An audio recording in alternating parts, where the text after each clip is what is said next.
साथियों, आज हरियाणा राज्य का बामसेफ एवं राष्ट्रीय मूल निवासी संघ का 23वां संयुक्त राज्य अधिवेशन है और इस अधिवेशन के लिए पधारे हुए माननीय उद्घाटक साहब और माननीय सम्मानीय साथी और तमाम हरियाणा के अलग अलग जिले से उपस्थित हुए क्रांतिकारी साथियों, इस अधिवेशन के लिए कुछ विषय प्रथम सत्र में चर्चा के लिए रखे हैं। पहला विषय है ईवीएम को लेकर भारत निर्वाचन आयोग ने लोकसभा चुनाव 2019 के नतीजे की वीवीपीएटी पर्चियां 6 महीने में ही क्यों नष्ट कर दी, एक गंभीर मंथन। दूसरा विषय है संसदीय प्रणाली को खतरे में डालकर 3.5% अल्पसंख्यक विदेशी ब्राह्मणों की जनाधार खोती हुई राष्ट्रीय पार्टियों को पुनः स्थापित करने में ईवीएम की भूमिका तथा चुनाव आयोग के द्वारा लोकतांत्रिक मूल्यों को खत्म करने का एक षड्यंत्र। तीसरा विषय है ओबीसी अगर हिंदू है तो ब्राह्मण ओबीसी की जाति आधारित जनगणना के विरोध में क्यों है। और चौथा विषय डीएनए को लेकर है कि राखीगढ़ी हिसार में मिले नर कंकालों का डीएनए भारत के ब्राह्मणों से बिल्कुल नहीं मिलता, एक वैज्ञानिक विश्लेषण। साथियों, वर्तमान समस्या को आइडेंटिफाई करके अलग अलग विषय पर यह चर्चा यहाँ आयोजित की गई है। उसमें चौथे नंबर का जो विषय है उस पर मैं शुरू में बात रखना चाहता हूँ और बाद में ईवीएम जैसे एक षड्यंत्रकारी और चुनाव आयोग की षड्यंत्रकारी नीति पर भी अपनी बात रखूंगा। डीएनए का जो मामला है ये बहुत ही गंभीर मामला है और डीएनए के संदर्भ में हम लगातार पूरे देश भर में अलग अलग राज्यों में अलग अलग जिलों में सब्जेक्ट बनाकर चर्चा कर रहे हैं। ब्राह्मण लोग, मनुवादी लोग नहीं चाहते कि डीएनए पर कोई डिबेट हो, कोई डिस्कशन हो, क्योंकि उन्हें उसकी जानकारी है कि डीएनए में क्या है। डीएनए उनके संदर्भ में स्पष्ट है, मगर वो नहीं चाहते कि भारत के लोग और खासकर कि हरियाणा के लोगों को डीएनए के संदर्भ में जानकारी हो। वो ऐसा क्यों करना चाहते हैं, इसकी मैं पार्श्वभूमि आपको बताना चाहता हूं। डीएनए साइंस बहुत एडवांस साइंस है और डीएनए के आधार पर जो सबूत होते हैं वो फाइनल सबूत होते हैं। एक उत्तर प्रदेश का सीएम हो चुके हैं एनडी तिवारी, आप लोगों ने नाम सुना होगा कि एनडी तिवारी कांग्रेस के बड़े नेता थे और वे मुख्यमंत्री भी बने रहे थे। उत्तराखंड, उत्तर प्रदेश और बाद में उनको राज्यपाल भी बनाया गया था।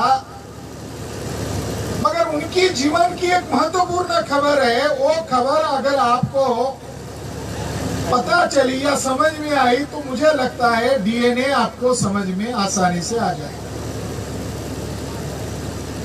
एनडी तिवारी नेता थे तो उनकी एक शादीशुदा महिला थी, मगर एनडी तिवारी का दूसरे एक महिला के साथ भी संबंध था जो शादीशुदा संबंध नहीं कहला सकते। कुछ दिनों के बाद तिवारी जी ने उस जो शादी बाह्य संबंध जिस औरत से थे उसको छोड़ दिया, त्याग दिया। उसको एक बच्चा हुआ, बच्चा बड़ा होता रहा वो हमेशा अपनी माँ को पूछता था मेरे बाप का नाम क्या है, तो माँ उसके बाप का नाम उसको नहीं बताती थी, मगर बच्चा ताकतवर हो गया, बड़ा हो गया, अब माँ को भी उसकी शक्ति के सामने झुकना पड़ा।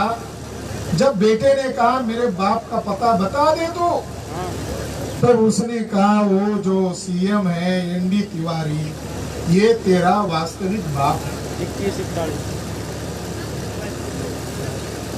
तो उस लड़के को गुस्सा आया, मेरा बाप सीएम है और मैं उपेक्षा की जिंदगी जी रहा हूं। तो गुस्से में आकर वो एनडी तिवारी के पास गया और एनडी तिवारी को कहने लगा तुम मेरे पिताजी हो, मुझे आज ही पता चला। तो एनडी तिवारी ने लोगों को अपना रहस्य पता न चले, भंडाफोड़ न हो जाए, इसलिए नौकरों को कहा इसको धक्के मार कर निकाल दो। वो धक्के मारने से उस बच्चे में गुस्सा आ गया और वो पुलिस थाना गया और पुलिस थाने में रिपोर्ट दर्ज करवाई, एफआईआर दर्ज करवाई और एफआईआर केस में कन्वर्ट हो गई। तो केस में दो पार्टी थे, एक लड़का और कांग्रेस का बड़ा नेता एनडी तिवारी। कोर्ट ने एनडी तिवारी को समझ दिया, बुलाया। एनडी तिवारी को लगा अब तो बोलना ही पड़ेगा, इससे अच्छा है विदेश भाग जाओ, विदेश चले गए। इंडिया तो आना ही पड़ा। फिर कोर्ट ने उनको बुलाया और कोर्ट ने पूछा ये तुम्हारा बच्चा है, एग्री करते हो? ऐसा उसका कहना है।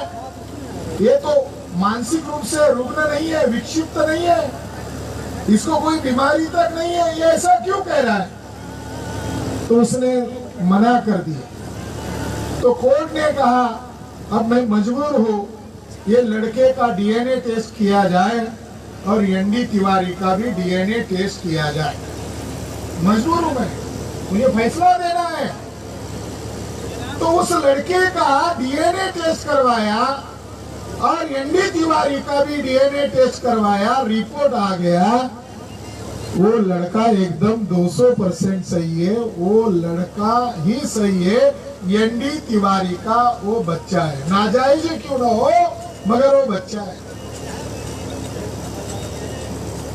जब एनडी तिवारी को बुढ़ापे में ये दर्द सहा नहीं गया तो रिश्तेदारों को बुलाया और एनडी तिवारी ने वो जो बूढ़ी औरत थी उसके साथ विधिवत शादी भी रचाई। तो डीएनए कितना गंभीर मामला है, जो हल नहीं हो रहा था वो डीएनए टेस्ट से हल हो गया। तो डीएनए क्या मामला है? ये जो आपका शरीर है, इस शरीर में जो खून है, हड्डी है, इसके अंदर जो तत्व होता है उसको डीएनए कहते हैं। इसके पहले जमीन को खोदा जाता था और जमीन के नीचे जो चीजें मिलती थी उसका विश्लेषण किया जाता था, उसको कहते हैं पुरातत्व ज्ञान।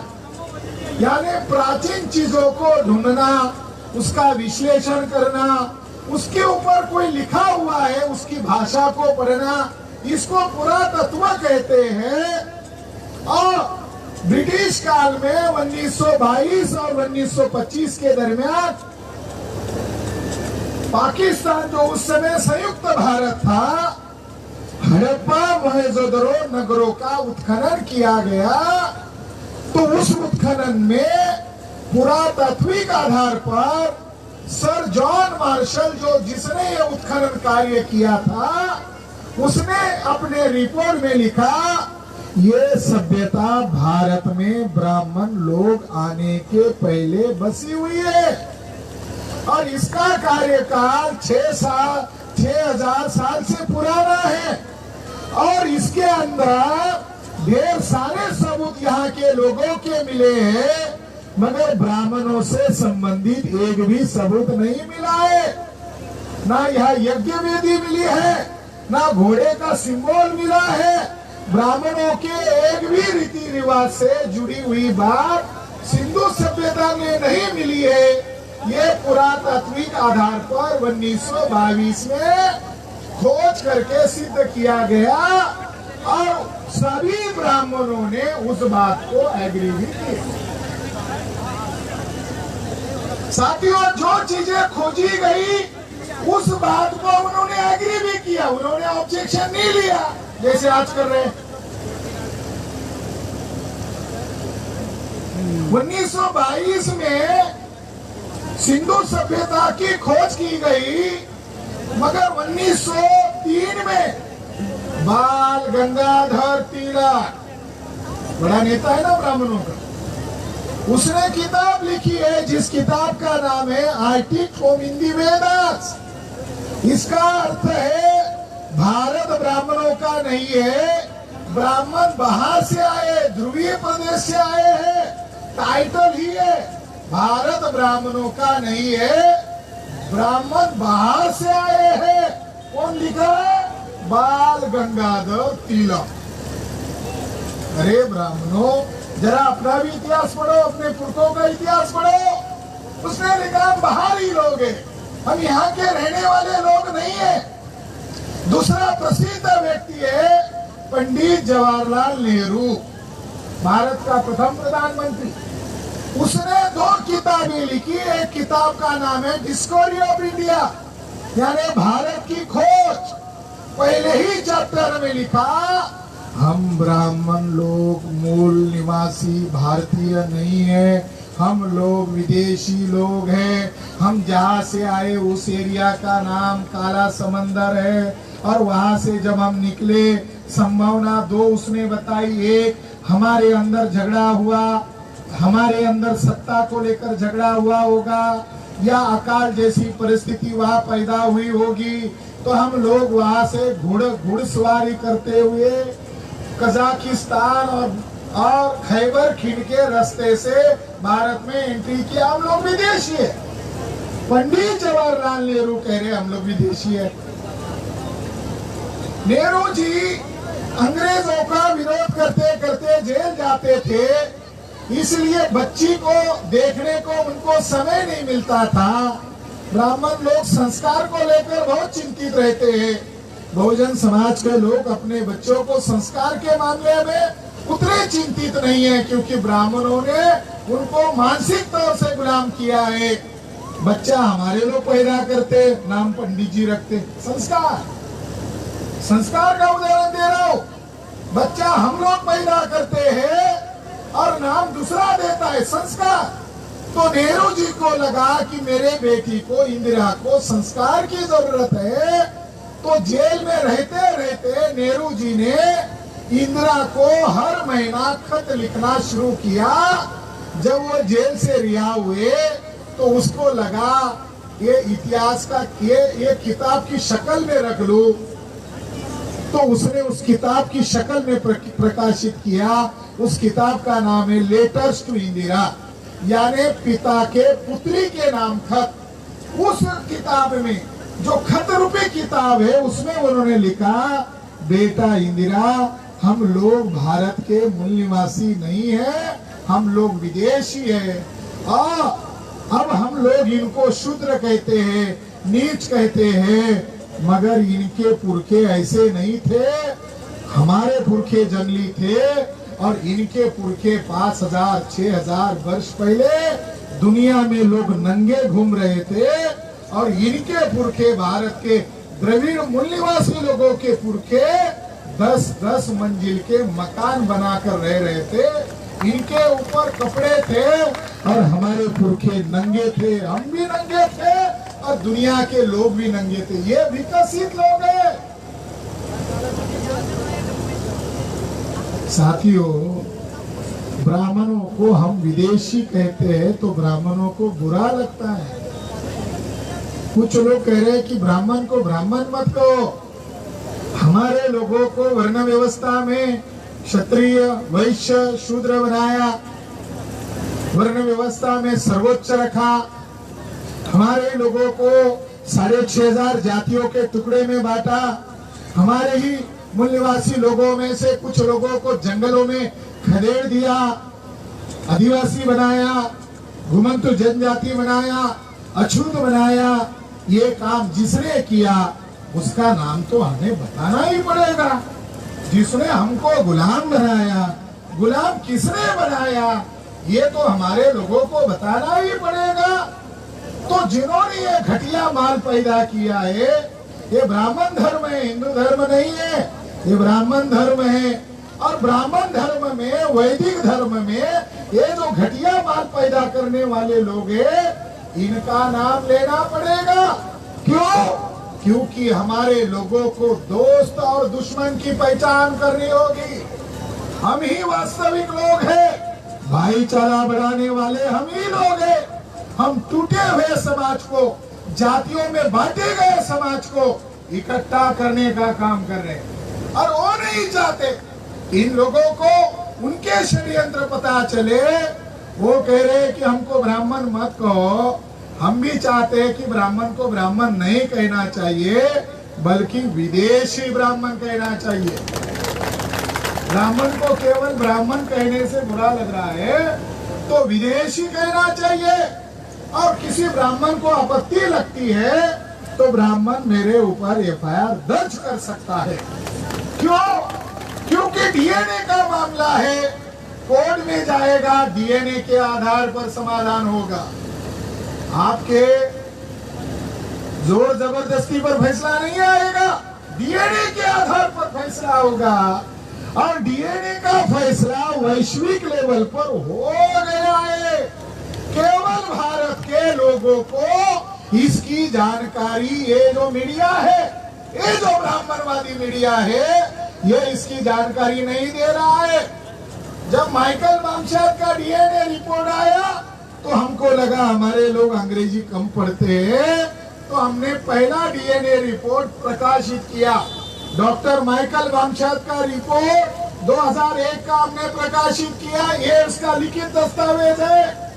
और जब राखी गढ़ी का डीएनए रिपोर्ट आया तो ये 2019 में हम लोगों ने जो रिपोर्ट आया था उसका शुद्ध भाषा में, हिंदी में अनुवाद करके प्रकाशित किया, ताकि लोगों को पता चले। इसका हेडिंग है विदेशी ब्राह्मणों की मातृभूमि यूरेशिया। अब उनको भारत माता कहने का भी कोई नैतिक अधिकार नहीं है। जो ब्राह्मण यहाँ का नहीं है, भारत हमारा है, भारत की माता भी हमारी है। और वो यूरेशियन लोग हैं, उनको ज्यादा से ज्यादा जय यूरेशियन माता कहना चाहिए। भारत माता कहने का मदरलैंड हमारा है और हमारी मदर का हम जय जयकार करेंगे। तुम कौन हो जय जयकार करने वाला? तो साथियों, ये जो डीएनए का मामला है, ये डीएनए का मामला जब हम रोहतक में चर्चा करना चाहते थे तो ब्राह्मणों ने इसका विरोध किया। हमारा नुकसान कम हुआ, ब्राह्मणों का सबसे ज्यादा नुकसान हुआ। रोहतक में विरोध किया, भाषा दिखाकर विरोध किया। बीजेपी की सरकार है, एमपी एमएलए उतर कर विरोध किया। तो हमने वहां पर ऐलान किया, दिल्ली में सभा आयोजित करके, कि हमारी इच्छा नहीं है दोबारा भीमा कोरेगांव हो। हमारी बिल्कुल इच्छा नहीं है। मगर मोहन भागवत की अगर इच्छा है दोबारा भीमा कोरेगांव किया जाए तो हम भागवत की इच्छा पूरे करने के बारे में सोचेंगे। हमारी इच्छा नहीं है कि भीमा कोरेगांव का दोबारा युद्ध किया जाए। ये जो क्षत्रिय भाई जो बोल रहा था कि 500 लड़े थे, भीमा कोरेगांव 28,000 थे। मोहन भागवत के बाप ज्यादा जो थे पेशवा ब्राह्मण 28,000 थे और हमारे लोग 500 थे। उन 500 में जो शूर वीर शहीद हुए, जख्मी हुए, उनका पिलर है और उस पिलर पर 6 राजपूत लोगों का भी नाम दर्ज है। जब इनको पता चला, अरे हम भी ब्राह्मणों की सुनते थे कि भीमा कोरेगांव का गुस्सा हमने भी आता था और हम ब्राह्मणों के समर्थन में उनके साथ खड़े होते थे।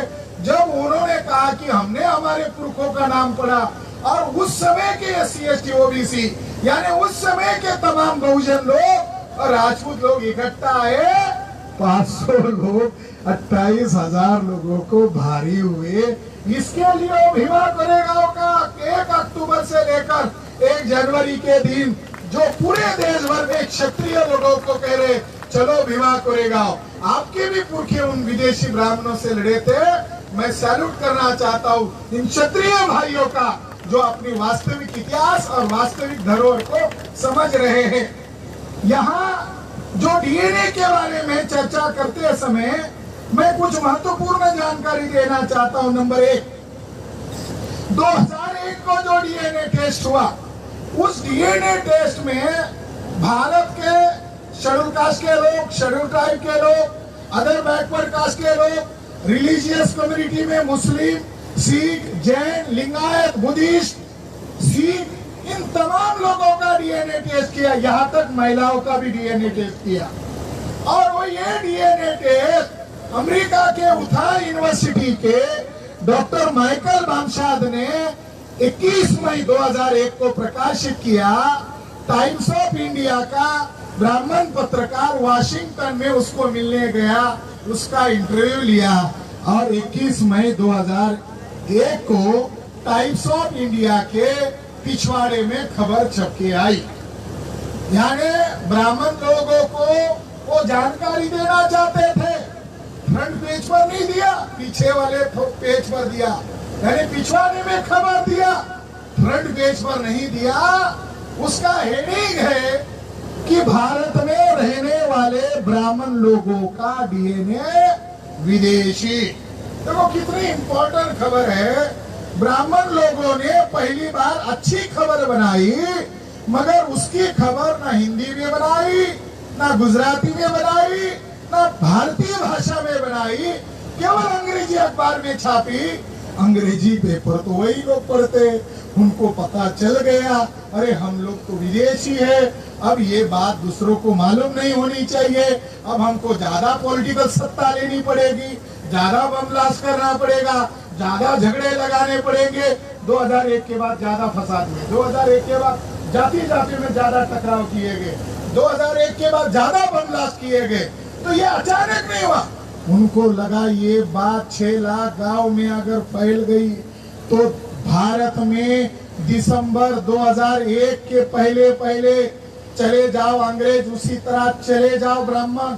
अगर आंदोलन शुरू हुआ तो वो लोग इस बारे में चिंतित है कि अगर ये बात पूरे देश भर में गांव-गांव में फैल गई तो 2001 के डीएनए में क्या सच आया। 2001 के डीएनए में ये जानकारी आई 6,500 जातियों में बांटे गए लोगों का डीएनए एक है। असली देशभक्त तो हम लोग हैं, हम सबको एक कर रहे हैं डीएनए के आधार, वो भी पारदर्शी ढंग से, निरपेक्ष ढंग से। ज्योतिबा फुले कहते थे ब्राह्मण विदेशी है, तब उनको मिर्च लगती थी, तब उनके सामने कोई डीएनए साइंस नहीं था। ज्योतिबा फुले का यही तर्क था, अगर ब्राह्मण हमारे ही खून का भाई अगर है तो हमारे ही भाइयों को अछूत कैसे बनाया, अपने ही भाइयों को शूद्र कैसे बनाया, अपने ही महिलाओं को नीच कैसे बनाया। इसका मतलब ब्राह्मण विदेशी है। देखो कितना ज्ञान है, व्यवहारिक ज्ञान। तो 2001 के डीएनए रिपोर्ट का ये कहना है कि भारत के तमाम SC ST OBC के लोगों का डीएनए भारतीय है, और जो रिलीजियस कम्युनिटी है मुस्लिम, सिख, लिंगायत, जैन, बुद्धिस्ट, इनका भी डीएनए भारतीय है। अरे इन्होंने केवल धर्म बदला, खून कहाँ बदला, खून तो वही का वही है। धर्म बदला, लिबास बदला, भाषा बदली, ये बदले जा सकते हैं मगर डीएनए बदला नहीं जा सकता। ब्राह्मणों के पुरुषों का डीएनए टेस्ट किया, वो काला समंदर, वेस्ट यूरेशिया, रशिया और मध्य भूभाग के पास जो भूभाग है वेस्ट यूरेशिया, वहां क्यों रहने वाले हैं, इसलिए इनको वेस्ट यूरेशियन कहना चाहिए। अब हम यहाँ से प्रचार शुरू कर देते हैं, ब्राह्मण को आपत्ति हो रही है, तो अब हम साइंटिफिक शब्द का प्रयोग करते हैं, ये वेस्ट यूरेशियन है। जैसे आप अमेरिका में जाओ, आपको लोग पूछते हैं आप कहाँ से हो, तो आप बोलते हैं आई एम इंडियन। दिल्ली में आते हो, कहाँ से हो, बोलते हैं हरियाणा, महाराष्ट्रियन। अरे दुनिया में जाते हो तो देश का नाम बोलते हो। तो उसी तरह इनका नाम है वेस्ट यूरेशियन। इनका दूसरा नाम है यामनिया स्टेट पैस्टोरलिस्ट कम्युनिटी, इसका शुद्ध हिंदी भाषा में अर्थ होता है असभ्य जंगली जमात। मैं नहीं कह रहा हूं, ये जो राखीगढ़ी का डीएनए रिपोर्ट ये कह रहा है, इसका जो राखीगढ़ी जो डीएनए रिपोर्ट आया है ये कह रहा है, इसका हेड इसके अंदर लिखा हुआ है कि ब्राह्मणों का डीएनए नहीं मिला। तो ब्राह्मण, उसमें ब्राह्मण का जिक्र नहीं है। ब्राह्मण जहां से आए उस प्रजाति का नाम है, क्या है? राखीगढ़ी डीएनए रिपोर्ट का नाम है। राखीगढ़ी कंकाल में मिले डीएनए में स्टेट पैस्टोरलिस्ट लोगों का डीएनए नहीं मिला। स्टेट पैस्टोरलिस्ट लोगों का डीएनए नहीं मिला, इसका अर्थ होता है ब्राह्मणों का डीएनए नहीं मिला। मगर इसका हिंदी में अनुवाद होता है जंगली असभ्य प्रजाति ब्राह्मण का डीएनए नहीं मिला। तो 2001 के डीएनए रिपोर्ट से सिद्ध हुआ ब्राह्मण विदेशी है।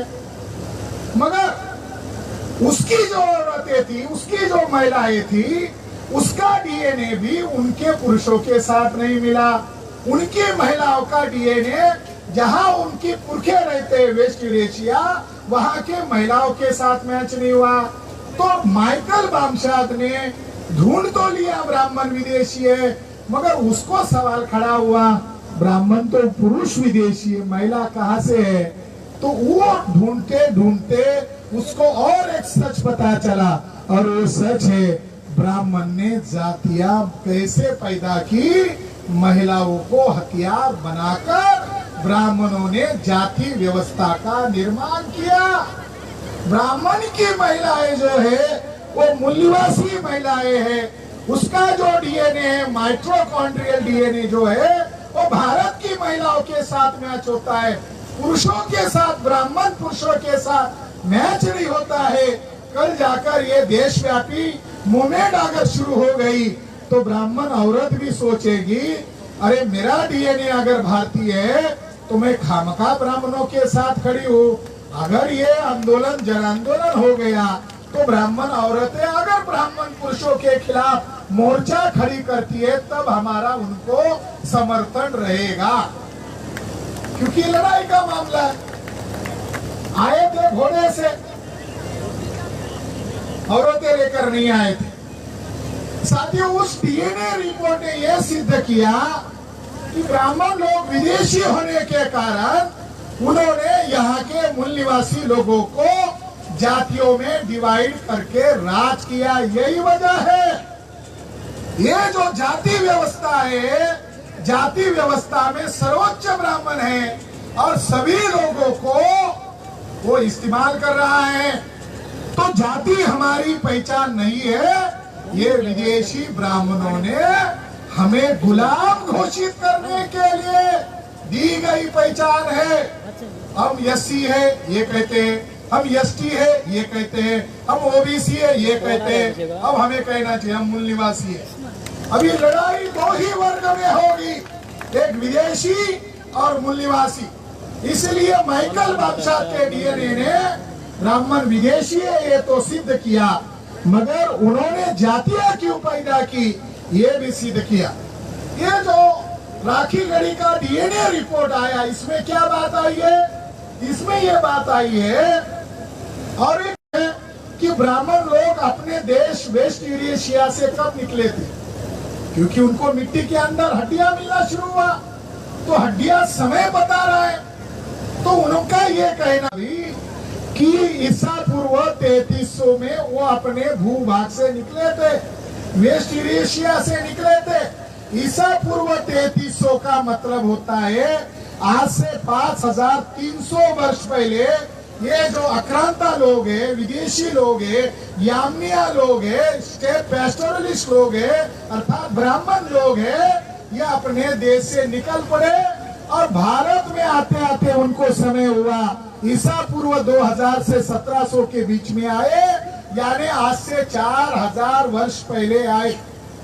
और ये जो राखीगढ़ी में जो कंकाल मिला है वो लेबोरेटरी में, कोरिया में, दक्षिण कोरिया में उसकी लेबोरेटरी में टेस्ट हुई। यहाँ का डीएनए रिपोर्ट साउथ कोरिया में भेजा गया और वहां के साइंटिस्ट लोगों ने खुशी जाहिर किया, दुनिया के साइंटिस्ट लोगों ने खुशी जाहिर किया क्योंकि इतना पुराना कंकाल अभी तक नहीं मिला था। ये खास बात है, ये हमारे लिए उपहार है, ये हमारे लिए गोल्डन चांस है। इतिहास को बदलने वाली स्थिति है राखी गढ़ी। इतना पुराना, कितना पुराना, लगभग 4700 साल पुराना कंकाल मिला। और उस कंकाल के द्वारा डीएनए में पता चला कि यह 4700 साल पुराना है। और इस डीएनए रिपोर्ट से दो बातें सामने आ गई। एक रिपोर्ट कह रहा है भारत में ब्राह्मणों का आने का समय BC 2000 यानी आज से 4000 वर्ष पहले। और कंकाल कब का मिला? 4700 साल पुराना। तो यहाँ ब्राह्मणों का डीएनए क्यों नहीं मिला? 4700 साल पहले ब्राह्मण भारत में, हरियाणा में, दिल्ली में आए ही नहीं थे। इसलिए राखी गढ़ी के कंकाल में ब्राह्मणों का डीएनए मिलने का सवाल ही नहीं है। डीएनए तो हमारा ही मिलेगा। मगर ब्राह्मण लोगों ने इसका झूठ प्रोपेगेंडा किया। टीवी पर एक वसंत शिंदे है, वसंत शिंदे पुणे का, वो डेक्कन कॉलेज का प्रोफेसर। मुझे जानकारी मिली है, ये जानकारी पूरे हरियाणा में फैला। उसकी जांच की गई, उसको इसके नीचे जमीनी में बहुत असंख्य वस्तुएं मिली। उसने उस चीजों को निकाला। वो आर्कियोलॉजिस्ट था, प्रोफेसर था। उसने एक एक चीज को, एक एक पत्थर को, एक एक जो औजार मिले, जो नक्शी काम वाले पत्थर मिले, एक एक वस्तु को 2-2 करोड़ रुपए में फॉरेन के लोगों को बेचा। जो वसंत शिंदे है, इसने खुदाई कंकाल मिलने के पहले जो भी मिला ढेर सारी चीजें बेच दी।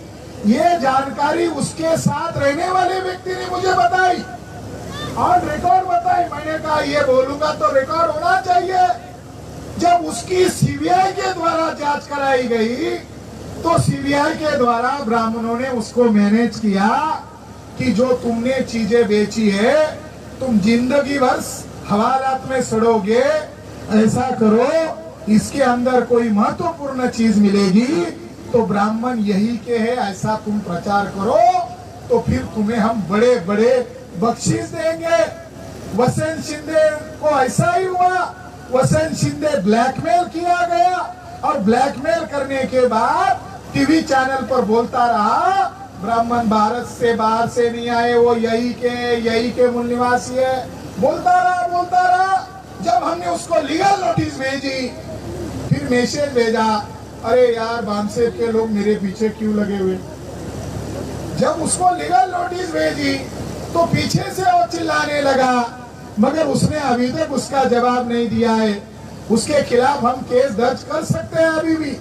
साथियों, अब डीएनए रिपोर्ट कह रहा है ब्राह्मण विदेशी है, मगर राखी गढ़ी की सभ्यता को लेकर ब्राह्मण झूठ प्रोपेगेंडा कर रहा है कि हम लोग बाहर से नहीं आए हैं, हम लोग यही के हैं। अरे फिर प्रचार कर रहे हो तो दूसरी साइड में वसंत शिंदे को बिठाओ, दूसरे साइड में मोहन भागवत को बिठाओ, दूसरे साइड में जय हिंद नवीन को बिठाओ और उसके अपोजिशन में हमको बिठाओ।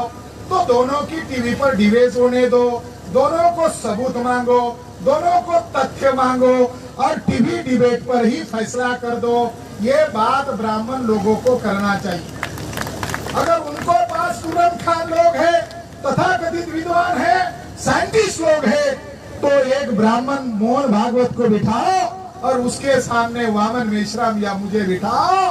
वो आधे घंटे के अंदर मोहन भागवत को पतली कर देंगे।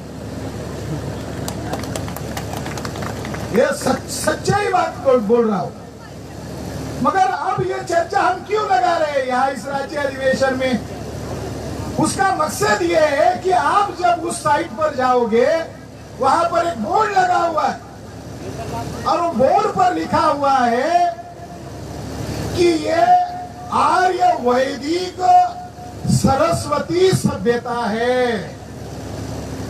यानी जो बातें अभी तक आर्कियोलॉजिस्ट लोगों ने नहीं इस्तेमाल की, 2022 में 2025 से लेकर सन 2001 तक यही भारतीय पुरातत्व विभाग कह रहा था ब्राह्मण विदेशी है। हम तो पाठ्य पुस्तकों में पढ़कर बड़े हो गए। हमारे कम लोग हैं जो आर्कोलॉजी पढ़ते हैं, आर्कोलॉजिस्ट कहते हैं ब्राह्मण विदेशी है, मगर यही भारतीय पुरातत्व विभाग वहां पर बोर्ड पर लिखा हुआ है। क्या लिखा है? ये राखीगढ़ी सभ्यता वैदिक ब्राह्मणों की सभ्यता है। यहाँ पर रहने वाले जो लोग हैं, राखीगढ़ी के अंदर रहने वाले जो लोग हैं, इनको हमने पूछा कितनी जगह पर खुदाई हुई, कितनी जगह उनको दिया गया, तो उनका कहना है कि 11 माउंड यानी 11 टीले उनको दिए गए हैं। 500 एकड़ लगभग, बहुत सारी जमीन उनको दी गई है। मगर दुख की बात है, भारतीय पुरातत्व विभाग सरकारी संस्था है, उनको कोई जेब से पैसा नहीं देना पड़ता। यहाँ के राखीगढ़ी लोगों की जमीन है, एक भी किसान आदमी को मुआवजा नहीं दिया गया। जो ब्राह्मण लोग चिल्ला रहे हैं कि हमने ये ढूंढा, हमने ये ढूंढा, 5000 साल पुराना कंकाल ढूंढा, अरे यहाँ के गरीब लोग हैं, राखीगढ़ी के अंदर रहने वाले जो लोग हैं, गरीब लोग हैं, जाट लोग हैं, किसान लोग हैं, मूल्यवासी बहुजन लोग हैं, इनके लोगों को 1 रुपए का भी मुआवजा नहीं दिया।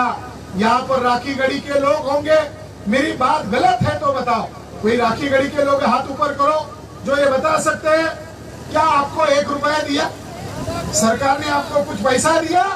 नहीं दिया। जब यहाँ आने के बाद हमें जानकारी मिली तो मैंने सरदार जी को, अंकुश सिंह जी को कहा, चलो ये बात बताने के लिए ही राज्य अधिवेशन यहीं पर करते हैं। ये बात हरियाणा के लोगों को मालूम होनी चाहिए कि ये जो गरीब लोग हैं, इनको वहां से विस्थापित किया जा रहा है और छोटे छोटे घरों में रखा जा रहा है। वो कह रहे हमारी भैंस कहाँ रखेंगे, हमारे किसान लोग ये तो कहते हैं हमारी खेती के औजार कहाँ रखेंगे, हमको कितना मकान दे रहे हैं, 1 BHK 600-700 स्क्वायर फीट दे रहे हैं। यानी किसानों को यहाँ से भगा रहे, मगर किसानों को कोई मुआवजा नहीं दे रहे। उल्टा क्या लिख रहे हैं? ये वैदिकों की सभ्यता है। फिर यहाँ के रहने वाले लोग अगर भारत सरकार को मुआवजा नहीं मांगेंगे तो उन्होंने उस बोर्ड पर लिख दिया है ब्राह्मण ही इसका मालिक है। ये मामला हरियाणा के राखीगढ़ी का मामला नहीं है, ये गांव का मामला नहीं है, ये पूरे हरियाणा स्टेट का मामला है। और हम लोग बाम से भारत मुक्ति मोर्चा के द्वारा हम इन गांव वालों की तरफ से कोर्ट में मुकदमा दर्ज करने वाले हैं। और उस मुकदमे में आप लोग अगर शामिल हो गए तो कम से कम आप लोगों को 150, 200, किसी को 1000 करोड़ रुपया मिल सकता है। और क्योंकि इतनी बड़ी जमीन है और भारत सरकार का लैंड एक्वायर करने के कानून है, उनको वर्तमान में जो उसका मुआवजा होता है वो किसानों को या वहां के मूल्यवासी लोगों को देना चाहिए। मगर इन लोगों को गुमराह किया जा रहा है। इन लोगों के अंदर जितनी भी समझदारी है वो लड़ रहे हैं, वो हमारे भाई है, हमें उनके साथ खड़ा होना होगा और उनके लिए कानूनी लड़ाई लड़ेंगे और हरियाणा के हर जिले में आंदोलन करेंगे, ज्ञापन देंगे और इसके लिए बड़ी लड़ाई की मैं यहाँ घोषणा करता। मगर उन्होंने जो यहाँ लिखा हुआ है कि वैदिक आर्य सभ्यता है, तो मैं ब्राह्मण लोगों को, ये लाइव चल रहा है, देश दुनिया के लोग सुन रहे हैं, हरियाणा के साथी भी सुन रहे हैं, जो यहाँ मौजूद है वो भी सुन रहे, जो नहीं आए वो भी सुन रहे, हो सकता है ब्राह्मण भी सुन रहे हैं, वो लोग तो हमारी बातों पर नजर रखे हुए हैं। तो मैं चुनौती देता हूँ ब्राह्मण लोगों को, आप लिख रहे हो भारत सरकार की जो संस्था है भारतीय पुरातत्व विभाग, वो कह रही है कि आर्य वैदिक सरस्वती सभ्यता है। मैं कहता हूँ ब्राह्मण विदेशी है, ये डीएनए ने सिद्ध किया, आप उसको खारिज करने वाला दूसरा डीएनए रिपोर्ट लाओ, आपकी बातों को माना जा सकता है। मगर इतना प्राचीन डीएनए यहाँ पर मिला हुआ है। अब दुनिया के लोग मान रहे ब्राह्मण विदेशी है, ये बात। दूसरा वो कह रहे सरस्वती सभ्यता। साथियों, दुनिया में जितनी नदियां है वो माताओं के नाम पर है, महिलाओं के नाम पर है। गंगा, कावेरी, गोदावरी नाम है। भारत में पुरुषों के नाम पर कोई नदी नहीं है। तो खास बात है कि महिलाओं के नाम पर नदियों के नाम है, पुरुष के नाम पर किसी का नाम नहीं है। ऋग्वेद में लिखा है महिला नीच होती है, मनुस्मृति में लिखा हुआ है महिला पाप की खदान है, पाप की जननी है, नीच है, पापिनी है, दुराचारिणी है। और जो तुलसीदास ने कहा उसको पीटना चाहिए। तो ब्राह्मण धर्म ग्रंथ महिलाओं को पीटना चाहिए, नीच कहता है। तो उनके नाम से नदी कैसे कर सकते? सरस्वती नामक नदी भारत के किसी भी नक्शे में मौजूद नहीं है, काल्पनिक नदी है, काल्पनिक नदी है। और उसका उगम इधर नहीं है। वो 1960 में सैटेलाइट के जरिए से पंजाब में एक नाले को ढूंढा गया और पहला इसका जिक्र एक ब्रिटिश आदमी ने किया। उस नाले का जिक्र किया सुरसती, जो पंजाब के अंदर एक नाला मिला, उस नाले का जिक्र उसने सुरसती किया। 1960 आया, ब्रिटिश चले गए। ब्रिटिश जब बोल रहे थे, ब्राह्मण उनके साथ आर्गुमेंट नहीं कर रहे थे। ब्रिटिश चले गए, ब्राह्मण शासक बन गए। अब ब्राह्मण के साथ केवल बामसे भी आर्गुमेंट करता है, बाकी दूसरा कोई आर्गुमेंट करता नहीं है। 1960 में ब्राह्मण ने 1960 में एक नाले का सैटेलाइट से चिन्हित किया गया कि पंजाब में एक नाला मिला है, जिसको ये लोग घग्गर नदी बोलते हैं, पंजाब की एक नदी है। उससे लगा हुआ जो नाला है उसको चिन्हित किया गया और ब्राह्मणों ने सैटेलाइट से ढूंढा गया, उसको चिन्हित किया गया नाला। 1970 में ब्राह्मणों ने प्रचार कर दिया कि सैटेलाइट से सरस्वती नदी मिल गई, जो खो गई है। ब्राह्मण को अगर पूछो नदी है क्या, बोलते नहीं है। किधर है? वो जमीन के अंदर है, खो गई है। सरस्वती नामक कोई नदी नहीं है। अगर कोई ब्राह्मण सरस्वती नदी फलाना फलाना जगह पर है, ये अगर सिद्ध करते हैं तो हम ब्राह्मण को 1 करोड़ रुपए का इनाम घोषित करते हैं।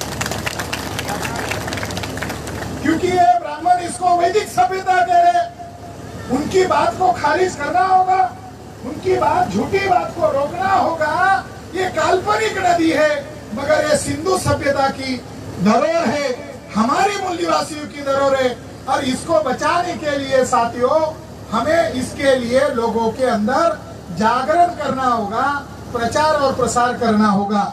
इसलिए डीएनए के मामले में हम लोगों ने ये तो आज 1 करोड़ रुपए का इनाम घोषित किया। आप भी इसका प्रचार करो, क्योंकि वो झूठ बात का प्रचार कर रहे। आपको सच बात प्रचार करना ही होगा। सच के समर्थक अगर बन गए तो झूठ हवा में उड़ जाता है, क्योंकि झूठ के पैर नहीं होते। मैंने इधर गुजरात में जाकर कहा, उत्तर प्रदेश में जाकर कहा, आपके हरियाणा में आकर कहा परशुराम काल्पनिक है, चाणक्य काल्पनिक है। ब्राह्मण लोगों को कहा चाणक्य पर 1 करोड़ इनाम और परशुराम पर 1 करोड़ इनाम। ये 2 करोड़ इनाम आपको मिलेंगे। हरियाणा में कोई विद्वान ब्राह्मण को ढूंढो, उसको थोड़ा पैसा लगाओ, थोड़ा मक्खन लगाओ, उसको थोड़ा वो जो बुद्धि वाले खाद्य वो खिलाओ और उनको हमसे मैदान में बिठाओ और वो बातों को खारिज कर दे तो 2 करोड़ इनाम। अभी तक किसी ने चुनौती स्वीकार नहीं किया। और अब ये सरस्वती नदी है, ये काल्पनिक नदी है, इसके ऊपर भी 1 करोड़ इनाम, अभी 3 करोड़ इनाम हो गए हैं। हम ये इस मौके पर ये अपील करते हैं। 5 मिनट में एक भोजन रेडी है, मगर 5 मिनट में एक सब्जेक्ट जो प्रथम सत्र में लगाया है उसको कंक्लूड करता हूँ संक्षेप में, क्योंकि ये डीएनए का मामला है और ब्राह्मण लोग डीएनए पर चर्चा नहीं होने देना चाहते। तो हमको लगा कि डीएनए पर चर्चा जरूर करनी चाहिए। तो डीएनए पर चर्चा होने के बाद ईवीएम मशीन पर मैं चर्चा करना चाहता हूँ।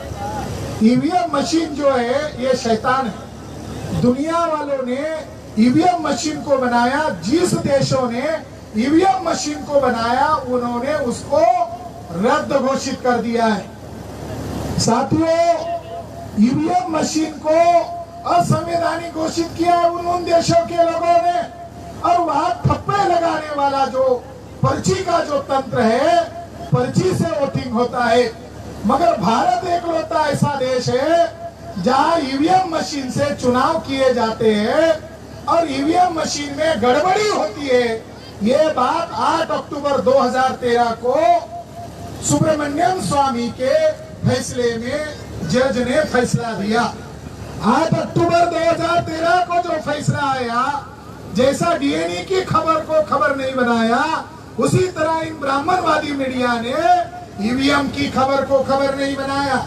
ईवीएम के बारे में गांव देहात के लोगों को अभी अभी सोशल मीडिया से जानकारी हो रही है कि वामन मेश्राम, भारत मुक्ति मोर्चा, बामसेन के लोग ईवीएम के बारे में जागृति कर रहे हैं। ये अब गांव गांव के लोगों को मालूम हो रहा है।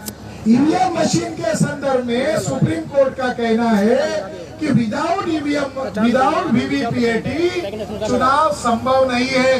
पर्ची निकलने वाली मशीन जोड़े बगैर चुनाव पारदर्शी ढंग से करना संभव नहीं है। 2014 में चुनाव किए गए, 2014 में ईवीएम के साथ वीवीपीएटी लगाने का आदेश था। कितना लगाया? 0.31, यानी आधा % भी नहीं लगाया।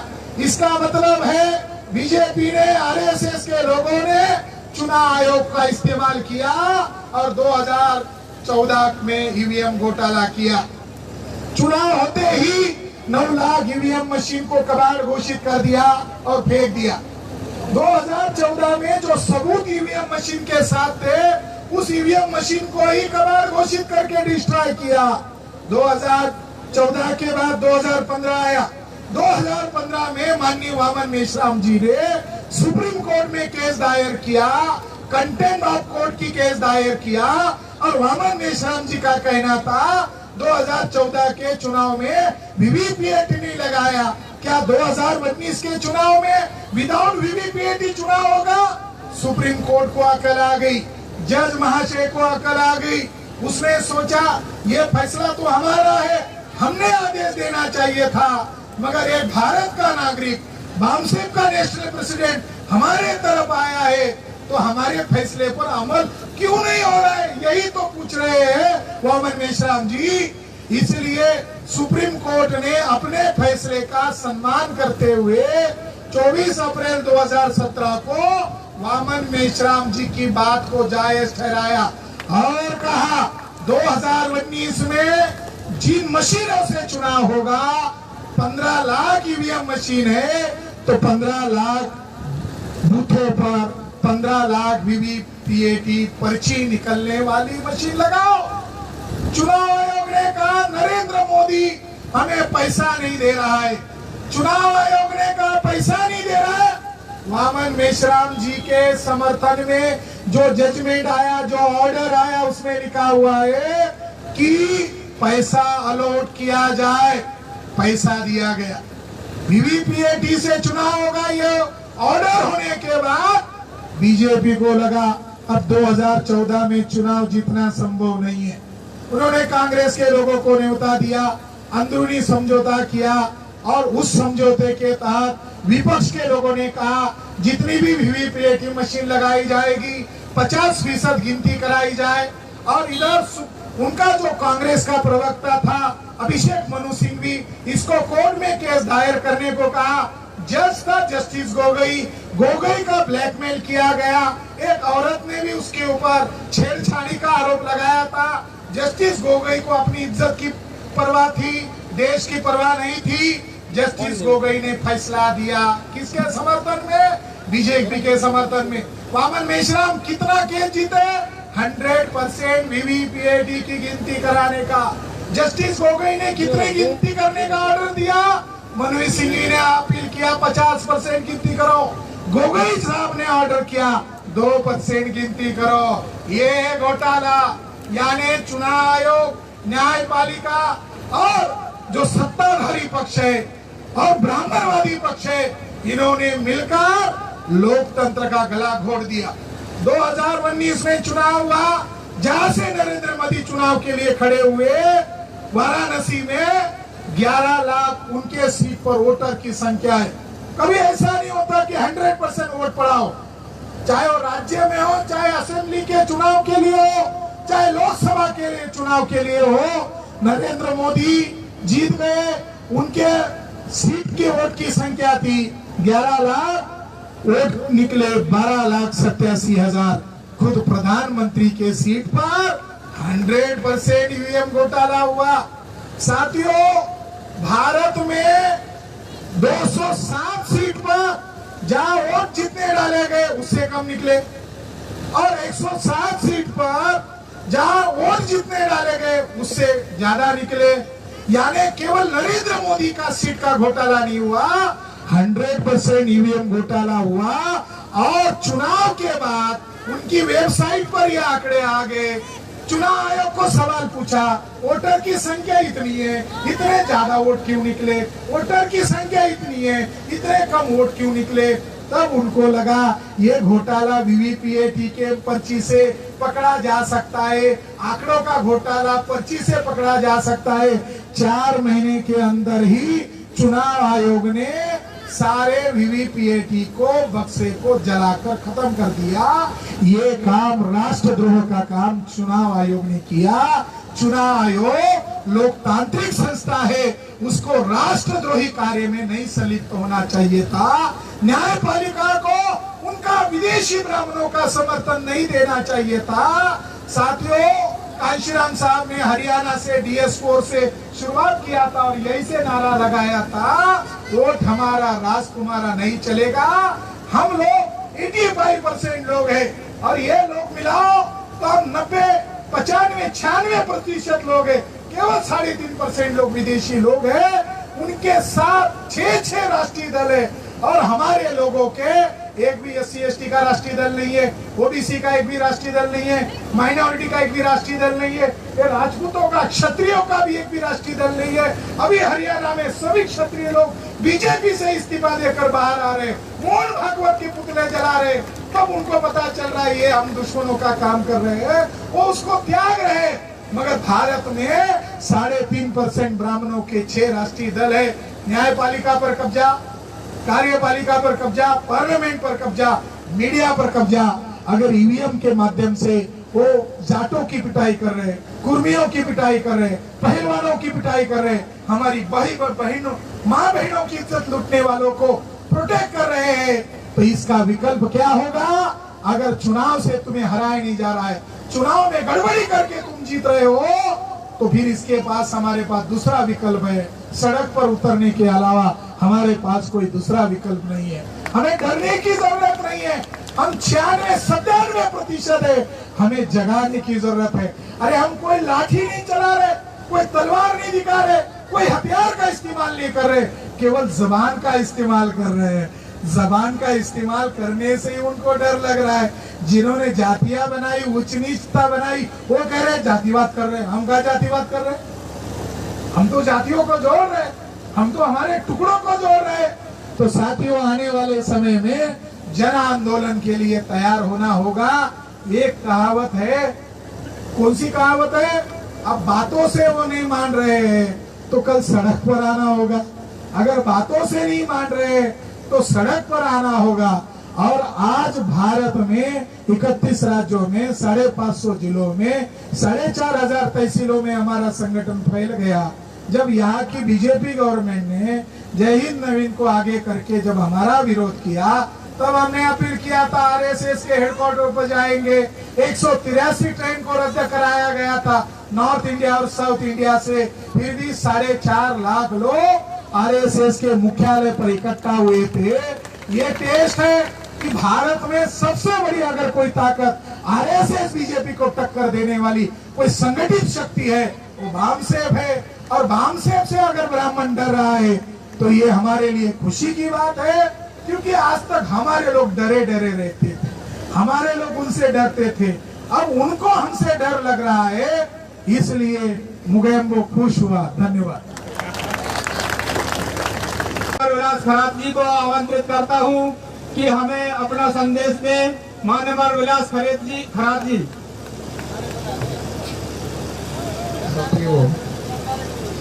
अब ये दूसरे सत्र का कंक्लूड मैं कर रहा हूँ और लंबी बात न करते हुए मैं कुछ संदेश आपको इस मौके पर देना चाहता हूँ, क्योंकि इसका समापन करते हुए हम लोगों को अनुशासन के साथ 5-6 हजार साल पुरानी जो राखी गढ़ी की सभ्यता है वहाँ विजिट करने जाना है और सभी लोगों को उसमें सम्मिलित होना है। साथियों, एक विषय कॉमन सिविल कोड को लेकर है और एक विषय एससी और डीएससी ऐसे झगड़े लगाने का एक विषय है। एससी और डीएससी को लेकर आरएसएस और बीजेपी के लोग हरियाणा में चुनाव को ध्यान में रखते हुए ये पॉलिटिकल गेम खेल रहे हैं, मगर बामसेब की अधिकृत ये भूमिका है कि अगर किसी वर्ग का ये कहना है कि उनके साथ अन्याय हो रहा है तो उनका कैटेगराइजेशन करके उनको उनकी संख्या के अनुपात हिस्सेदारी दी जानी चाहिए। ये बामसेब की अधिकृत भूमिका है ताकि आरएसएस और बीजेपी के लोग हमारे अंदर शेड्यूल कास्ट और डीएससी के नाम पर झगड़े न लगाए, ये हमारी भूमिका है। ऐसा ही मामला कांशीराम जी के समय में खड़ा किया था और इधर का ही एरिया था। तब वाल्मीकि लोगों को चमार लोगों के खिलाफ भड़काते हुए ये कहा गया था कि चमार लोग आपके अधिकार खाते हैं। वाल्मीकि लोगों के अंदर कुछ दलाल किस्म के लोग खड़े करने के कारण, अज्ञानता के कारण वो उसके प्रभाव में आए थे। एक पत्रकार ने कांशीराम जी को यह सवाल किया कि ऐसा ऐसा ये लोग आपके बारे में कहते हैं, आपकी पार्टी की क्या राय है? तो कांशीराम जी ने कहा था कि मैं ऑल इंडिया का शेड्यूल कास्ट का तो नेता हूँ, वैसे मैं बहुजनों का नेता हूँ, मगर मैं ये कहना चाहता हूँ कि पूरे चमारों का अधिकार वाल्मीकि को मैं दे देता हूँ। अगर वाल्मीकि का यह आरोप है, ऐसा आपके द्वारा मुझे पता चल रहा है, तो मैं पूरे चमारों का अधिकार वाल्मीकि को दे देता हूँ। मैं ऑल इंडिया का एससी का नेता बोल रहा हूँ। तो कांशीराम जी के ऐसे स्टेटमेंट देने से क्या हुआ, जो शेड्यूल कास्ट के अंदर झगड़े लगाने का जो मामला था, वाल्मीकि लोगों ने भी सोचा, अरे हम तो सोच रहे थे कि ये भी हमारा विरोध करेंगे, मगर कांशीराम जी विरोध करने की बजाय अपने लोगों का भी अधिकार हमको दे रहे हैं। तो वाल्मीकि लोगों ने कहा ये तो हमारा भाई हुआ, ये हमारा दुश्मन थोड़ी हुआ। साथियों, कांशीराम साहब दावपेच को जान रहे थे। शेड्यूल कास्ट के लोक संख्या के अनुपात रिजर्वेशन देना ये कॉन्स्टिट्यूशनल प्रोविजन है, वो कोई जाति उसके ऊपर झड़प कर कब्जा नहीं कर सकती, ये कॉन्स्टिट्यूशनल प्रोविजन है। मगर जो लोग अधिकार वंचित कर रहे हैं, हमें शासक नहीं होने देना चाहते हैं, वो जाति जातियों में भिड़ाते हैं। जैसे मणिपुर की घटना, मणिपुर में क्या हुआ, ये जो एससी और डीएससी का मामला है, वैसा ही मामला मणिपुर में जातियों को, ट्राइब्स के कम्युनिटी को लड़ाने का मामला शुरू हुआ। और ये मणिपुर में अचानक नहीं शुरू हुआ, छत्तीसगढ़ में इसकी भूमिका बनाई, झारखंड में इसकी भूमिका बनाई। डीलिस्टिंग, यानी जो लोग क्रिश्चियन बन चुके हैं, मुस्लिम बन चुके हैं, उनको ट्राइब्स के अधिकार नहीं मिलने चाहिए। ऐसे झगड़े आरएसएस और बीजेपी के लोगों ने शुरू करवाए और उनके दिमाग में जहर घोला गया। कॉन्स्टिट्यूशनल बातें उन लोगों को मालूम नहीं था। धर्म बदलने के बावजूद भी उनका ट्राइब्स का स्टेटस कायम रहता है, ये बात ट्राइब्स लोगों को मालूम नहीं था। उसके शिकार हो गए और मणिपुर की घटनाओं को हमारे ही लोगों के द्वारा, यानी ट्राइब्स के खिलाफ भिड़ा दिया और इतना जंगली बना दिया। आरएसएस और बीजेपी के लोग उस कांड में शामिल थे जिसमें महिलाओं को नंगा करके पीटा गया, रेप किया गया। तो हरियाणा में आरएसएस और बीजेपी के लोग फुले शाहू अम्बेडकर की आंदोलन को मामसेब की जागृति को, बढ़ती जागृति को देखते हुए ये झगड़े लगा रहे हैं। हम ब्राह्मणों से लड़ रहे हैं, हमारी लड़ाई ब्राह्मणों से है। संविधान में दलित शब्द नहीं है। एक समय था लोग दलित शब्द का प्रयोग करते थे, मगर जो लोग डीएससी के नाम पर डिमांड कर रहे हैं, संविधान में दलित शब्द नहीं है। दलित के नाम पर रिजर्वेशन नहीं मिलता। रिजर्वेशन शेड्यूल कास्ट के नाम से मिलता है, रिजर्वेशन शेड्यूल ट्राइब के नाम से मिलता है, रिजर्वेशन अदर बैकवर्ड कास्ट के नाम पर मिलता है, रिजर्वेशन हिंदू के नाम पर नहीं मिलता और रिजर्वेशन दलित के नाम पर नहीं मिलता। जैसे हिंदू गाली है उसी तरह दलित भी गाली है। लड़ाई लड़ना है तो असंवैधानिक शब्दों का आधार मानकर, संवैधानिक डाटा को आधार मानकर लड़ाया जा सकता है। अभी कुछ साल पहले फडणवीस की सरकार थी महाराष्ट्र में, और डॉक्टर बाबा साहब अम्बेडकर का जो ओरिजिनल लिटरेचर है अंग्रेजी में, इसको प्रकाशित करने का अधिकार स्टेट गवर्नमेंट महाराष्ट्र के पास है। नागपुर के बगल में एक वकील है, एडवोकेट मेश्राम, युवा वकील, उसने फडणवीस सरकार जो महाराष्ट्र का सीएम था 2017-16 की बात है, उसने बॉम्बे नागपुर हाईकोर्ट में केस दायर किया और डॉक्टर बाबा साहब अम्बेडकर के वॉल्यूम नंबर 4 का आधार देकर कहा, डॉक्टर अम्बेडकर खुद कह रहे हैं दलित गाली है, तो आप जो स्कीम निकालते हो वो दलित के नाम पर क्यों कर रहे हो? बाबा साहब अम्बेडकर ही कह रहे हैं दलित गाली है। तो फडणवीस गवर्नमेंट जो बीजेपी का आदमी है, उसने उसको देखा, वकील ने देखा और नागपुर हाईकोर्ट में जवाब दिया, जब अम्बेडकर साहब ही कह रहे दलित गाली है तो हम लोग अभी दलित के नाम पर कोई सरकारी ऑर्डर नहीं निकालेंगे, हम स्पष्ट लिखेंगे हिंदी में अनुसूचित जाति, अंग्रेजी में लिखेंगे शेड्यूल कास्ट। साथियों, दलित अगर कहोगे तो फिर ओबीसी के लोग बोलेंगे अम्बेडकर दलित के। ब्राह्मण लोग लेशव अम्बेडकर की मूवमेंट के साथ एससी एसटी ओबीसी लोग जुड़ना चाहते हैं और ब्राह्मण लोग बाबा साहब अम्बेडकर को सेग्रीगेट करना चाहते, तोड़ना चाहते। बाबा साहब अम्बेडकर ओबीसी के भी है। बाबा साहब अम्बेडकर ने लॉ मिनिस्टर थे, ओबीसी के लिए इस्तीफा दिया। अरे ओबीसी पहचान बाबा साहब अम्बेडकर ने दिया। जाति आधारित गिनती का मामला बाबा साहब अम्बेडकर ने खड़ा किया। आज जो ओबीसी को जितना भी रिजर्वेशन मिल रहा है वो बाबा साहब अम्बेडकर की वजह से मिल रहा है। आप अगर कहोगे दलितों के बाबा तो ओबीसी कहेंगे फिर हमको क्यों बता रहे हो? दुश्मन चाहता है दलित के नाम पर बाबा साहब अम्बेडकर की विचारधारा ओबीसी के अंदर न पहले।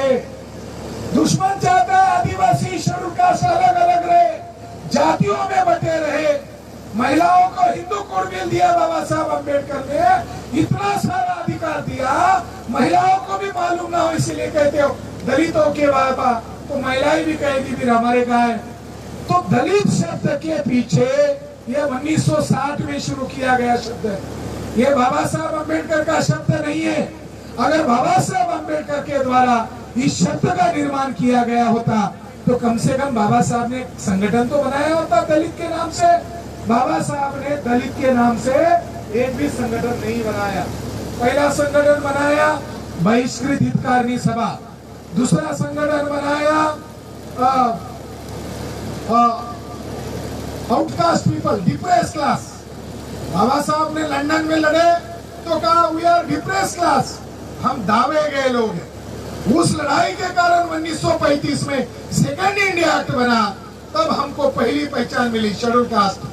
जो अनटचेबल लोग थे, डिप्रेस लोग थे, आउटकास्ट पीपल थे, उनको पहली संवैधानिक मान्यता मिली शेड्यूल कास्ट, शेड्यूल ट्राइब। और कॉन्स्टिट्यूशन बनाने का मौका मिला, 1700 जातियों को एक नाम दिया शेड्यूल कास्ट। साथियों, रिजर्वेशन सिंगल जाति के नाम पर नहीं है, ये तो समझो। स्पिरिट ऑफ कॉन्स्टिट्यूशन, संविधान क्या कह रहा है, आप क्या सोच रहे हो? आपके जो दलाल प्रायोजित नेता है उनको संविधान की एबीसीडी मालूम है? संविधान में लिखा हुआ है रिजर्वेशन चमार के नाम पर नहीं है, रिजर्वेशन वाल्मीकि के नाम पर नहीं है, रिजर्वेशन दुसाद के नाम पर नहीं है। 1700 जातियां है, जातियों के नाम पर रिजर्वेशन नहीं है, समूह के नाम पर रिजर्वेशन है, शेड्यूल कास्ट। अरे तुम लड़ा रहे हो ब्राह्मण लोग, और इसलिए इस षड्यंत्र को समझना होगा। अब रिजर्वेशन कितना बचा हुआ है? रिजर्वेशन 1991 में कानून बनाकर, एलपीजी का कानून बनाकर अब लगभग खत्म कर दिया है। लॉकडाउन में हजारों कंपनियों को बेच दिया है। अब सरकारी उद्योग कंपनियां न के बराबर है। रिजर्वेशन सरकारी उद्योग और कंपनियों में है। साथियों, जब सरकारी उद्योग कंपनियां ही नहीं रहेगी, कहाँ रहेगा रिजर्वेशन? रिजर्वेशन जीरो कर दिया, और हमारे लोग कह रहे जीरो में 50% दो। अरे जीरो में 100% भी नहीं मिलेगा। साथियों, लड़ाई ब्राह्मणों से लड़नी होगी, आपस में लड़ाई लड़ने से नहीं होगा। जो शासन सत्ता में बैठा हुआ जो वर्ग है, उसको घसीटना होगा। उत्तराखंड में जैसे ही, आपके हरियाणा में जैसे ही मेश्राम साहब ने सैनी साहब को मुख्यमंत्री का दावेदार घोषित कर दिया, सारे ब्राह्मण रात दिन सैनी साहब को गाली देना शुरू हो गए।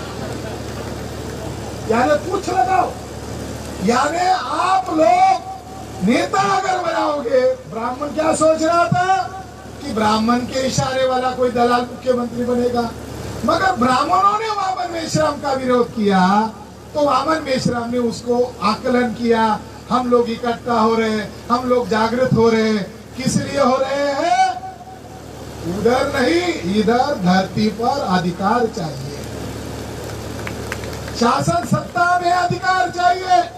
ये इकट्ठा होकर ब्राह्मणों को डर सताने लगा कि ये ओबीसी पंचायत कर रहे हैं और इनका एससी एसटी ओबीसी में संगठन फैल गया है। अगर हरियाणा में एससी और जाट मिल जाए तो हरियाणा का सीएम आप लोग तय कर सकते हो। हरियाणा एक अजब स्टेट है, हरियाणा के एससी और बीसी लोग भी मिल जाते हैं तो आपके हाथ में सत्ता रहेगी, ये ब्राह्मण जानता है। इसलिए ब्राह्मण को लगा कि ये सारा षड्यंत्र एक्सपोज कर रहे हैं, इससे इनके हाथ में सत्ता जाएगी। तो मेश्राम साहब ने घोषित कर दिया कि राजू कुमार सैनी, ये जो हमारे पूर्व एमपी थे सैनी साहब, इनको मुख्यमंत्री का दावेदार घोषित करते हैं। तो ब्राह्मणों ने वामन मेश्राम का नाम लेना छोड़ दिया और सैनी साहब को रात दिन गाली देना शुरू कर दिया।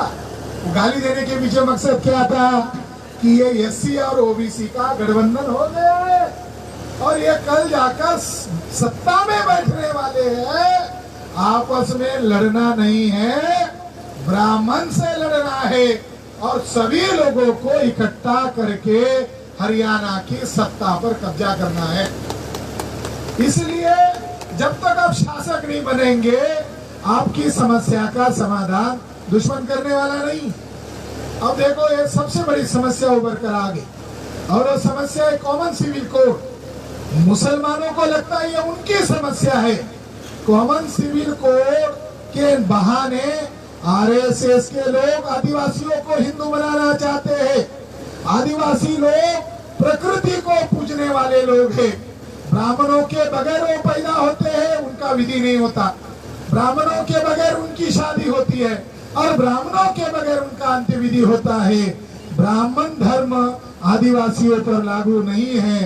तो ये बात आदिवासी लोग जानते हैं, मगर आरएसएस 2025 में हिंदू राष्ट्र बनाना चाहते हैं। तो आरएसएस ने घोषित किया था जनगणना में आदिवासियों को हिंदू लिखेंगे। तो उन्होंने देखा आदिवासी लोग मान नहीं रहे, फिर उन्होंने कॉमन सिविल कोड का मुद्दा खड़ा किया और मुसलमान का इशू खड़ा किया। राष्ट्रीय आदिवासी एकता परिषद के द्वारा भारत बंद का ऐलान हुआ, बहुत विशालता पूर्वक संपन्न हुआ। इसका रिजल्ट क्या आया? जैसे ही भारत बंद का ऐलान हुआ, कॉमन सिविल कोड के खिलाफ, आदिवासियों के खिलाफ जो कानून बनाए जा रहे, उसके खिलाफ जब देशव्यापी आंदोलन घोषित हुआ तो मोहन भागवत ने मीडिया में आकर बयान दिया, लड़ाई हमारी नरेंद्र मोदी से, लड़ाई हमारी बीजेपी के साथ है।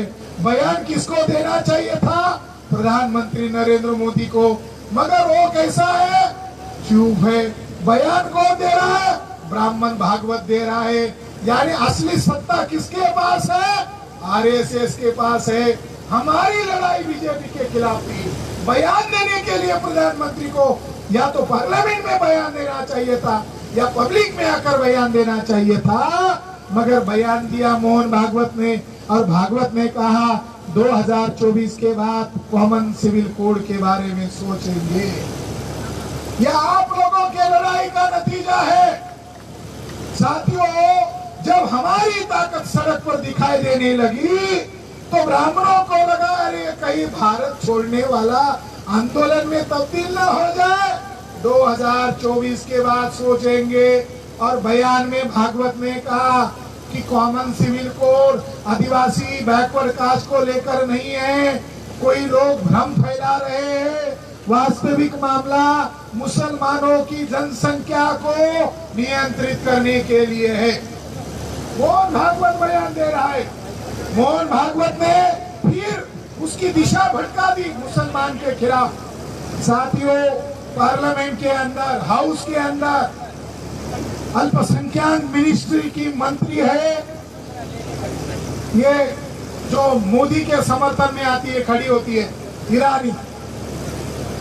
ये शाहन राइटर देखो, ये मुसलमान के खिलाफ है और अलग अलग जिलों के नाम बदलते। आपके हरियाणा में एक गुरुग्राम कर दिया और गुरुग्राम का संबंध एक अंगूठा काटने वाला, अंगूठा काटने वाले इसके साथ, द्रोणाचार्य के साथ लगा दिया।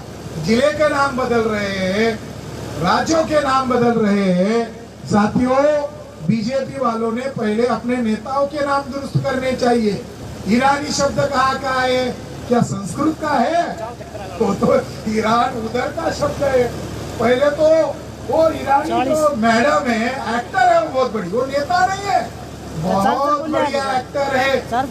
नरेंद्र मोदी भी बहुत बड़े एक्टर है। वो आरएसएस के फैक्ट्री में उनको अभिनेता बनना चाहिए था, वो गलती से नेता बने हुए हैं। ईरानी टाइटल बदलाओ, शाह टाइटल क्या भारतीय है? ये क्या संस्कृत भाषा का शब्द है? ये टाइटल बदलो पहले, बाद में सोचो।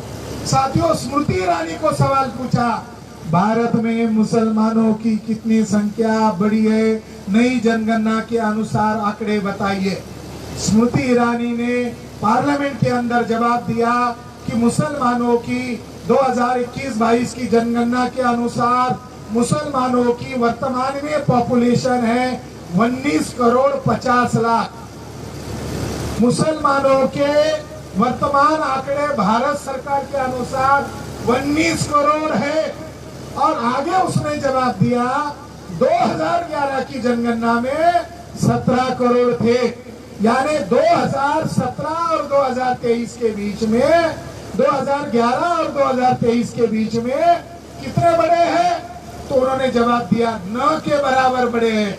यानी 2011 में जितना पॉपुलेशन मुसलमानों का था उतना ही पॉपुलेशन 2023 में है। मामला जनगणना, मामला मुसलमानों की आबादी बढ़ाने का नहीं है, मामला अल्पसंख्यक ब्राह्मणों का 2024 में चुनाव जितवाने का मामला है। 3.5% ब्राह्मण गांव का प्रधान नहीं चुन सकता, देश की पार्लियामेंट का प्रधान कैसे चुन सकता है? तो ये धार्मिक ध्रुवीकरण करने का मामला है।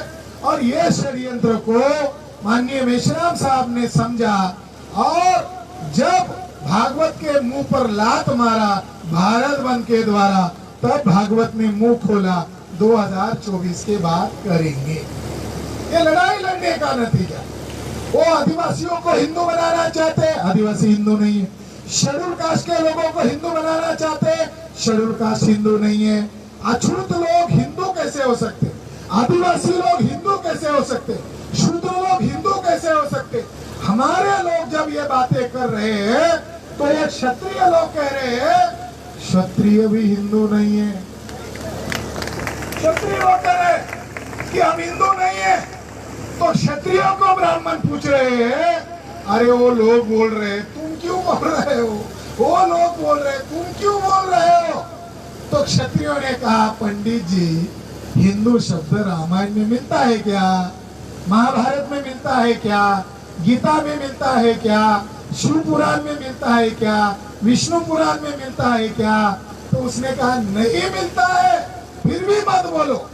एक क्षत्रियो को एक ब्राह्मण ने फोन किया, शैलेंद्र सिंह को फोन किया, और पंडित ने क्षत्रियो को कहा, तुम बामसेप वालों के साथ बैठ कर तुम विरोध कर रहे हो, तुम्हें मालूम है क्या कर रहे हो तुम?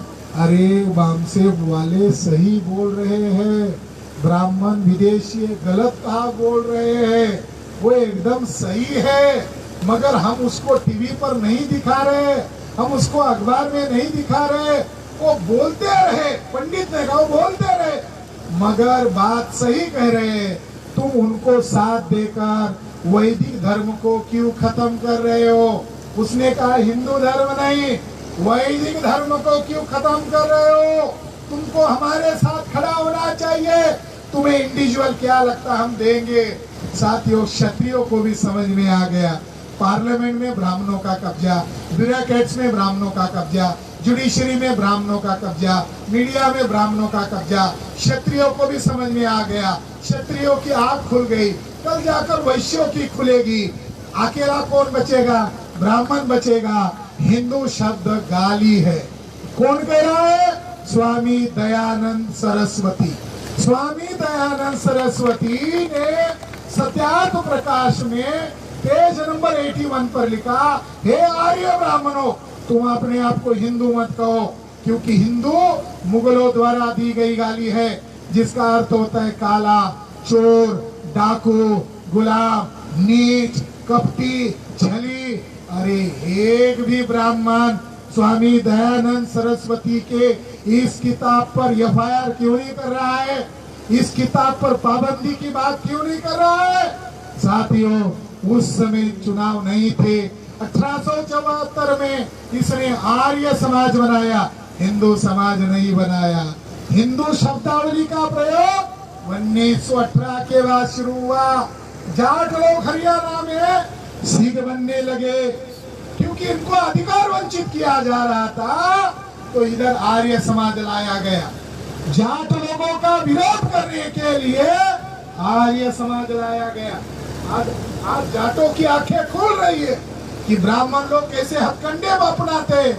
इसलिए SC भी हिंदू नहीं है, ST भी हिंदू नहीं है, OBC भी हिंदू नहीं है, क्योंकि संविधान में इनको हिंदू नहीं कहा, इनको SC ST OBC कहा। इनको हिंदू के नाम पर राइट नहीं मिलता है, इनको संविधान के द्वारा पहचान करके राइट दिया जाता है।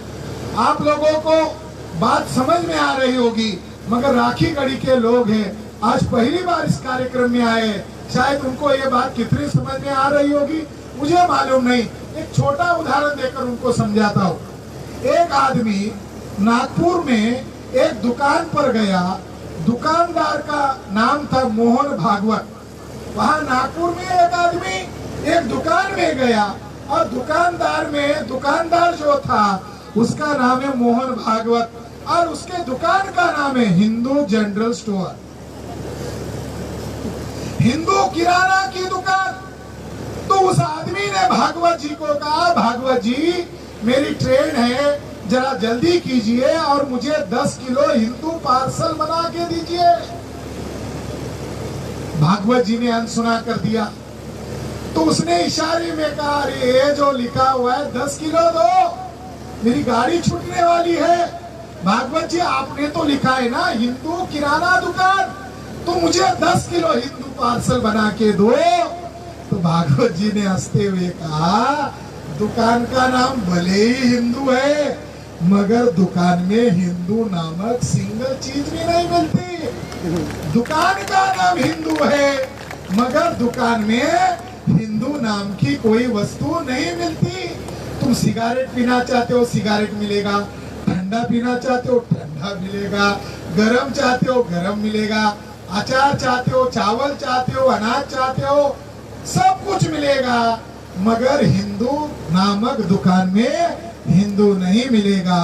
ये हिंदू हिंदू का प्रचार कर रहे हैं, मगर भारत में 6,500 जातियों के टुकड़े में बटा हुआ आदमी मिलेगा, मगर हिंदू नामक कोई व्यक्ति नहीं मिलेगा। ये हिंदू जाल है, हिंदू षड्यंत्र है। अल्पसंख्य ब्राह्मण प्रजातंत्र में भिखारी है, और जिनको 6,500 जातियों के टुकड़े में बांटा वही लोग इस देश के वास्तविक शासक है। आप लोगों के पास वोट के अधिकार है, ब्राह्मणों के पास वोट नहीं है। वो वोट के लिए भीख मांग रहे, लोग उनको वोट देना नहीं चाहते। फिर ब्राह्मणों ने योजना बनाई, मुसलमान के नाम से चर्चा शुरू की, और SC ST OBC को मुसलमान का नाम ले लेकर धार्मिक ध्रुवीकरण किया। पिछले 70 साल के आजादी में 65,000 फसाद किए, और धार्मिक ध्रुवीकरण करके अल्पसंख्यक ब्राह्मण देश की गद्दी पर बैठा। इसीलिए कॉमन सिविल कोड, ये कॉमन सिविल कोड नहीं है, भारत को हिंदू राष्ट्र बनाने का षड्यंत्र है। हिंदू राष्ट्र बनने से जाटों को रिजर्वेशन मिलेगा। जाटों को सवाल पूछो, अगर हिंदू राष्ट्र बन जाता है, क्या जाटों को रिजर्वेशन मिलेगा? क्या मराठों को रिजर्वेशन मिलेगा? क्या गुजरात के पटेलों को रिजर्वेशन मिलेगा? नहीं मिलेगा। उनकी लाशें बिछाई जाएगी। साथियों, हिंदू राष्ट्र नहीं है, ये ब्राह्मणों का गुलाम राष्ट्र है। ये हिंदू राष्ट्र नहीं है। साथियों, इस देश में कानून है, इस देश में व्यवस्था है। आज हम हिंदू बोले तो हरियाणा की सरकार को बुरा लगता है, ब्राह्मणों को बुरा लगता है। मालूम है आपको, कुरुलकर नामक एक RSS का बंदा जो साइंटिस्ट है, ये जो लोग आज चांद पर हमने तीर मारा, चांद पर भारत ने इतनी आजादी की, लोगों को रोटी नहीं मिलती है, मगर चांद की विजय की फतेह की बात करते हैं। भारत का सबसे बड़ा साइंटिस्ट ब्राह्मण कुरुलकर नामक पुणे का ब्राह्मण, इसने पाकिस्तान को भारत सरकार के पास कौन कौन से आधुनिक हथियार है, कौन कौन सी योजना है, कौन कौन सा गुप्त प्लान है, ये पाकिस्तान को भेज दिया। औरत को देखकर भेज दिया। ऑनलाइन केवल हाय हेलो हो गया, पाकिस्तान की औरत को उसने जानकारी भेज दिया। अरे तुम लोग जानकारी भेजते हो देश को गुलाम बनाने के लिए, तुम क्रेडिट ले सकते हो। चांद पर, जैसे कोई चांद पर मोदी गया था, क्रेडिट लेने की इनकी सिस्टम क्या है? पहले जानवरों की गिनती किया, OBC की नहीं किया, OBC की गिनती नहीं किया, OBC को मालूम नहीं, मगर प्रधानमंत्री को मालूम हो गया चीते कम हैं। चीते अफ्रीका से लाए, वो भी यंग थे, उनके पास बच्चे नहीं थे, उनको लगा मर न जाए, इसकी प्रजाति बढ़ानी चाहिए। फिर चीते को नर मादा को इकट्ठा कर दिया। कुछ दिनों के बाद मीडिया वाले टट्टी कैसा कर रहा है, गोश्त कैसा खा रहा है, रात दिन दिखा रहे।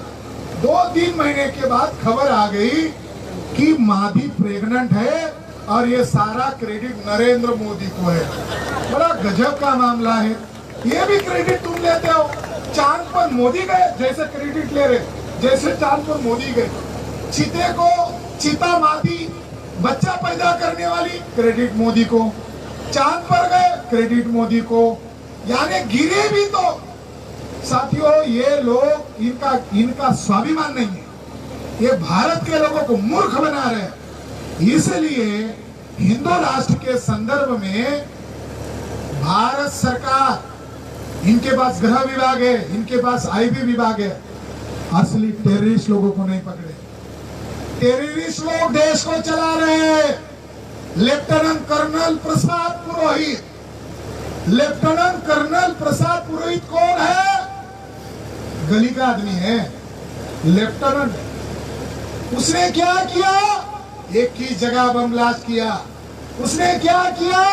फरीदाबाद में गुप्त मीटिंग की, और गुप्त मीटिंग में उसने ऐलान किया बम ब्लास्ट करना मकसद नहीं है, इस देश में ब्राह्मणों का राज लाना है, और जब तक राज नहीं आएगा, जब तक भारत का संविधान खत्म नहीं होता है, भारत का संविधान खत्म करने के लिए हम देश में अंतर्गत गुप्त कांड कर रहे, ऐसा उसने गुप्त मीटिंग में कहा।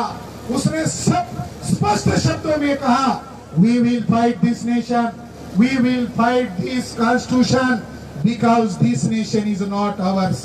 इसका सीधा हिंदी में अर्थ होता है, ब्राह्मण आतंकवादियों को बोल रहा है, भारत हम ब्राह्मणों का नहीं है, इसलिए भारत के खिलाफ और भारत के संविधान के खिलाफ हमें काम करना होगा। जो लोग इस देश के साथ वफादार नहीं है, उस लेफ्टिनेंट कर्नल प्रसाद पुरोहित के खिलाफ महाराष्ट्र एटीएस के करकरे ने राष्ट्रद्रोह का मुकदमा दर्ज करवाया। आज अमित शाह ने पार्लियामेंट के अंदर राष्ट्रद्रोह का मुकदमा ही रद्द करवा दिया। जो आरएसएस के आतंकवादियों के खिलाफ राष्ट्रद्रोह का मुकदमा दर्ज है, ऐसा लग रहा है वो केस तो बंद नहीं हुई। करकरे को भले ही मार दिया हो, मगर मालेगांव बम ब्लास्ट की केस तो रद्द नहीं हुई। तो ऐसे 50 ब्राह्मण हैं आरएसएस के जिनके ऊपर राष्ट्रद्रोह का मुकदमा दर्ज है। नरेंद्र मोदी और अमित शाह ने क्या तीर मारा, जो राष्ट्रद्रोह का मुकदमा था वही रद्द कर दी। तो साथियों, ब्राह्मण लोग इस देश हो गया। डेक्कन कॉलेज का वो आदमी है जो प्रधानमंत्री का सलाहकार है, अध्यक्ष है डेक्कन कॉलेज का। उसने प्रधानमंत्री से बातचीत करके एक प्रिंट मीडिया में आर्टिकल छापा। देवोराय, विवेक देवोराय ब्राह्मण है, उसने लिखा अब भारत का संविधान खत्म कर देना चाहिए। एक आदमी कह रहा है, ब्राह्मण आदमी कह रहा है, और जो प्रधानमंत्री का सलाहकार है जो संविधान के खिलाफ बोलता है उसको राष्ट्रद्रोही के मुकदमे दर्ज हुए हैं। और भारत में बैठी हुई जो सरकार है जो संविधान बदलने की बात कर रहे हैं वो प्रधानमंत्री के सलाहकार है। तो भारत के प्रधानमंत्री का क्या करने का, वो तो ब्राह्मणों के इशारे पर काम कर रहा है। इसलिए हिंदू राज की चुनाव प्रणाली को खत्म करके मनु का राज लाना चाहते हैं। उन्होंने अपने पत्ते खोल दिए हैं। अब हमें क्या करना होगा, अब हमें बामसेफ का देशव्यापी संगठन का जाल खड़ा हो गया है। बामसेफ का जो ऑब्जेक्ट है व्यवस्था परिवर्तन करने का, इसलिए जो 90 ऑफशूट विंग है इसका जाल भारत में देशव्यापी जाल बन रहा है। आपको हरियाणा में 90 ऑफशूट विंग का जाल हरियाणा के जिले में, तहसीलों में, ब्लॉक में, गांव स्तर पर खड़ा करना होगा, क्योंकि ये लड़ाई आमने सामने की होगी। 2024 में घोटाला करते हैं, जैसे सत्यपाल मलिक का कहना है। सत्यपाल मलिक एक्स गवर्नर है, राज्यपाल है जम्मू और कश्मीर के, उनका आरोप है। सीनियर जज है प्रशांत भूषण, उनका आरोप है कि नरेंद्र मोदी 2024 के पहले पुलवामा जैसा कांड कर सकती है, भारत में धार्मिक फसाद कर सकती है, हिंसा कर सकती है। वो जो हरियाणा में आया था वो उसका इशारा था। साथियों, हरियाणा में जाट लोग उनके खिलाफ खड़े हो गए, राजपूत क्षत्रिय लोग खड़े हो गए, शेड्यूल कास्ट के लोग खड़े हो गए, माइनॉरिटी के लोग खड़े हो गए। और सबसे ज्यादा भारत में विरोध होता है ब्राह्मणों के द्वारा, वो हरियाणा में होता है। और ब्राह्मण लोग अगर ज्यादा विरोध करेंगे तो हमारी बात भारत के 6 लाख गांव तक जाएगी। ब्राह्मणों को धन्यवाद देते हैं, आज भी उन्होंने हमारा विरोध किया। उन सभ्य ब्राह्मणों का आज भी मैं शुक्रिया अदा करता हूँ। जब ब्राह्मण गाली देते हैं तो हमें हमारे महापुरुष की याद आती है। हमारे महापुरुष डॉक्टर बाबा साहब अम्बेडकर कहा करते थे, क्या कहते हैं, जब मैं अखबार पढ़ता हूँ और जब अखबार में मुझे गाली मिलती है तब मैं ऐसा मानता हूँ मेरा काम सही चल रहा है।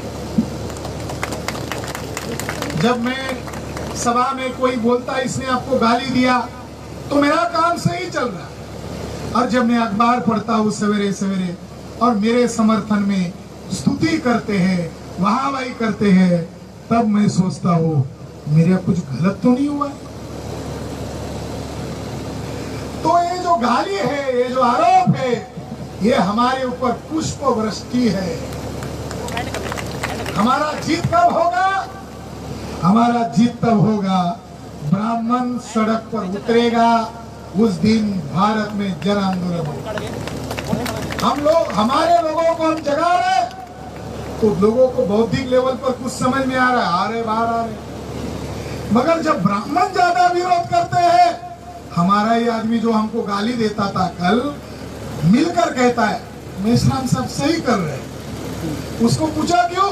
अरे ब्राह्मण लोग आपका विरोध कर रहे हैं, इसका मतलब आप सही है। इस देश में जन आंदोलन को कोई नहीं रोक सकता। जो हो रहा है बुरा हो रहा है। जो शासन सत्ता में बैठे हुए जो ब्राह्मण हैं, ये अपनी कब्र खोद रहे हैं। ये जो कुछ भी कर रहे हैं, ये आने वाले समय में ये परिस्थिति मैच्योर होने का लक्षण है। परिस्थिति पकने के बाद एक बड़ा फैसला होगा। हरियाणा के लोगों को मैं इशारे में कहता हूँ, जन आंदोलन हमें आजादी भी देगा, सत्ता भी देगा, व्यवस्था भी देगा। आज जो फरसा दिखा रहे, अरे ब्राह्मणों की औकात क्या है? वो वोट के आधार पर हमको हरा कर बताए। जब उन्होंने फरसा दिखाया तब जाट ने कहा ये परशुराम वाले, हम तो समझ रहे थे हिंदू है। अरे उनको लग रहा था हिंदू है, यानी जब भड़काने का मामला रहता है तो बोलता हिंदू खतरे में। जब डीएनए का मामला आया तो जाटों को भड़का देते, ओबीसी को भड़का देते, फिर वो जाट और ओबीसी बोलता है अरे डीएनए से तो जाट मूल निवासी है और डीएनए से तो ब्राह्मण विदेशी है, तो मैं विदेशी ब्राह्मणों को साथ दूंगा। तो कल ये लोग बोलेंगे ये तो है हमारा मूल निवासी, मगर ये गद्दार है, ये देशद्रोही है, मूल निवासी होने के बावजूद विदेशी ब्राह्मणों को साथ दे रहा है। नहीं नहीं नहीं, मैं गद्दार होना पसंद करूंगा मगर देशद्रोही होना पसंद नहीं करूंगा। तो अब ओबीसी लोग ब्राह्मण के साथ खड़े नहीं है, तो ब्राह्मण हिंदू के नाम पर आगे नहीं आ रहा है, परशुराम के नाम से आगे आ रहा है। परशुराम के नाम से वो आगे आ जाए तो हम लोग कलिंग युद्ध भी नहीं भूले, भीमा कोरेगांव का युद्ध भी नहीं भूले। साथियों, इस देश में क्रांति होना तय है। हम निशस्त्र क्रांति करना चाहते। 6 लाख गांव तक संगठन का टारगेट है, आपको 6 लाख का टारगेट नहीं है। हरियाणा के गांव-गांव में संगठन बढ़ाना होगा। ये दृढ़ संकल्प आज ये हमारे शूरवीरों की धरती, हमारे मूल निवासियों की धरती, राखी गढ़ी ब्राह्मणों की धरती नहीं है, मूल निवासियों की धरती है। यहाँ पर जो डीएनए मिला वो मूल निवासियों का डीएनए मिला है। यहाँ पर हम संकल्प लेते हैं और इस मौके पर मैं आप सभी लोगों को बधाई देता हूँ, क्योंकि आप यहाँ आए और अभी हम यहाँ डिसीजन लेते हैं कि सालाना जैसे भीमा कोरेगांव में 1 जनवरी को जैसे महाराष्ट्र के 25 लाख 30 लाख लोग वहाँ इकट्ठा होते हैं, उसी तरह सालाना हम लोग यहाँ पर इकट्ठा हो जाएंगे, इस राखी गढ़ी पर इकट्ठा हो जाएंगे और सर छोटू राम का जो जयंती रहेगा उस दिन यहाँ इकट्ठा हो जाएंगे। जो हमारे बाबा साहब अम्बेडकर को कंधे से कंधा मिलाकर जिस आदमी ने साथ दिया, सर छोटू राम, दीनबंधु सर छोटू राम की जयंती हम राखी गढ़ी में आकर मनाएंगे। ये हम फैसला आज लेते हैं और यहाँ सालाना कार्यक्रम शुरू हो जाएगा तो पूरे ओबीसी को मैसेज जाएगा, अरे तो मूल निवासियों की जगह है और यहाँ तो नमन करने के लिए जाना चाहिए। इस बात के लिए कौन कौन सहमत है? जरा अपना वोटिंग करो। यहाँ तो ईवीएम घोटाला नहीं है। धन्यवाद।